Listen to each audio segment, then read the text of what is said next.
Ahmad Bajuri, temennya James Bond. Juri, inget mertua lo. Masukin tuh belanjaan gua ke mobil lo. Mobil yang mana? Bajai! Pak, kalau parkir jangan mepet-mepet. Ntar kalau bapak buka pintu nih, bajai laki ayah bisa lecet. Ini belum beres. Gue mau naik banding. Kagak mau naik bajai aja, Cing, bareng kita. Kalau sampai si Juri kawin lagi, gua botakin tuh perempuan. Ini 500 juta kalau dipakai sekeluarga lu cebok di WC umum, berdarah. Bajai metik manual. Kalau bener abang mau kawin lagi, lebih baik kita berdua mati bareng di sini. Sumpah, Neng, gua kagak mau kawin lagi. Ada yang melihat Ahmad Bajuri? Aduh, SIM gua belum diperpanjang. Ini scene terseram. Action!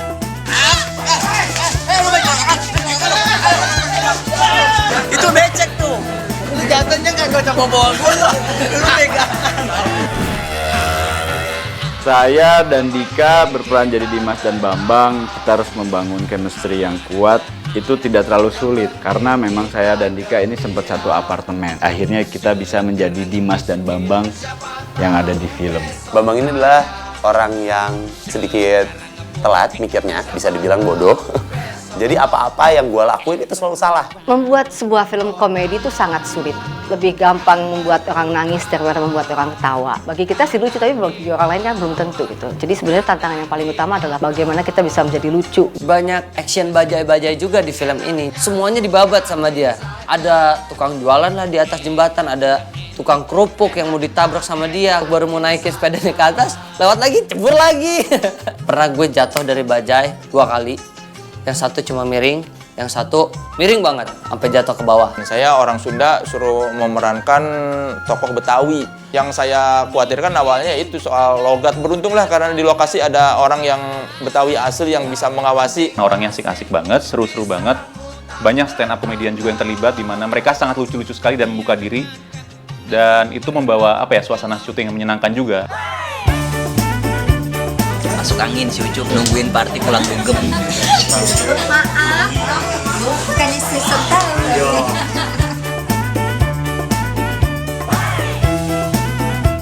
Lu lihat kayak gua kan tadi, gila gua berani banget nih.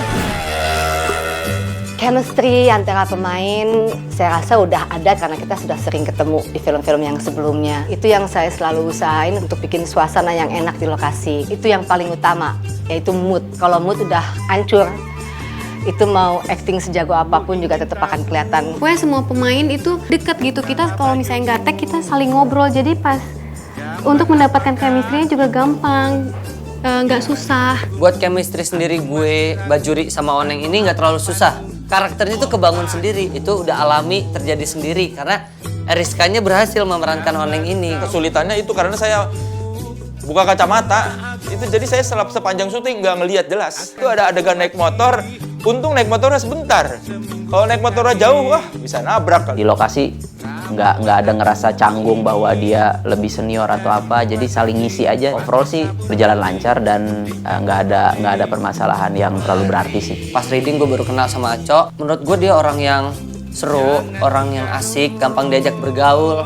Walaupun kita nggak ngomong sama dia, pasti dia nggak akan ngomong sama kita. Jadi buat ngebangun chemistry-nya sendiri nggak susah. Dengan kebanyolan dia juga, gue jadi bisa ngikutin dia. Bambang ini dia merasa tersiksa ya di film ini karena setiap adegan dia harus ditampar. Ada yang kena juga sih gitu, soalnya biar terlihat real. Jadi di film ini bisa dihitung peran yang paling banyak tertampar adalah saya. Buat sutradaranya sendiri Fajar Nugros, pertama kali juga gue direct sama dia. Sosoknya dia itu juga orangnya asik. Dia banyak mengeluarkan ide-ide yang di luar dari skrip. Banyak adegan yang sebenarnya tidak perlu terjadi dan akhirnya ya diambil juga karena lucu.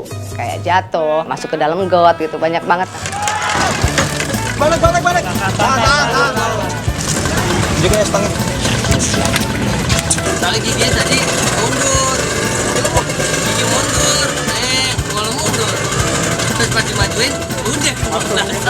Ada adegan yang aku harus Fajar minta aku tag harus sedih dan itu harus pakai feeling kan, harus pakai perasaan. Jadi di situ agak agak sulit sih, agak susah. Jadi itu ada satu adegan dimana saya mesti mancing duit dari kamar tidurnya si Bajuri sama Oneng. Saya ditaruh di atas Eternit dan itu adegannya kan malam, jadi semua ditutup, nggak bisa napas. Tapi karena gengsi, aku nggak bilang apa-apa. Adegan yang paling berkesan sih adegan yang ketika Ucup dan Bajuri itu diikat berdua karena dia disekap sama penjahat, dinaikin ke atas kontainer. Buat gue itu momen yang dialognya juga bagus, terus suasananya juga jadi ada emosinya karena kita saling nyalahin di situ. Hilang dah Cup duit gua. Hilang juga kesempatan gua Cup buat ngebuktiin sama emak kalau gua tuh suami yang baik, suami yang bisa bahagiain istri. Ini semua gara-gara lu, Cop.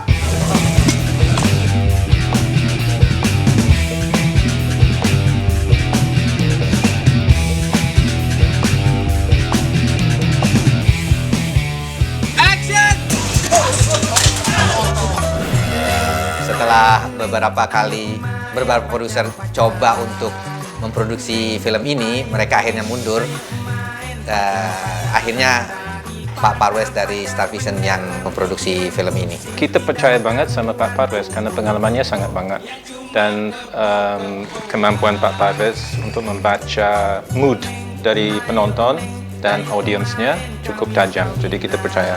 Fajar Nugros kita berikan kesempatan untuk menggarap karya monumental dan fenomenal ini dalam sebuah karya film, dan tentunya Nugros menunjukkan keseriusannya. Bajai Bajuri adalah salah satu film produksi yang saya bikin dengan jadwal produksi yang paling ideal, karena kita dari persiapan sampai masa tayang itu mungkin ada waktu 6 bulan, karena hampir 95% syutingnya di eksterior. Jadi kita bikin storyboard, kemudian membuat floor plan, karena kalau syuting ini tidak terencana dengan baik dan kita berada di eksterior di jalanan dengan bajai yang melaju kencang, kalau tidak dipersiapkan bisa ya beresiko besar. Post produksi kita juga punya waktu yang cukup, masa editing bersama Kang Kesa David, kemudian sound designer bersama Mas Kiki. Satu hal yang juga menarik dari Bajai Bajuri The Movie adalah keterlibatan dari PMR, orkes yang mengisi ruang-ruang dalam film ini dengan lagu-lagunya yang sangat indah. Kemudian Andika Triadi atau Junjun memberikan musik yang sangat istimewa. Bagaimana dia mengkolaborasikan musik pop dengan Gambang Kromong.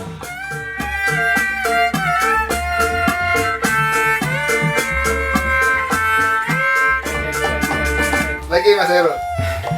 Untuk konsep scoring Bajai Bajuri, kita sudah tahu Bajai Bajuri punya latar belakang Betawi. Sudah pasti akan menggunakan alat-alat musik Betawi. Kebetulan saat ini saya dibantu oleh Sanggar Margasari. Di situ saya coba blend dengan alat musik modern, bass, gitar, drum.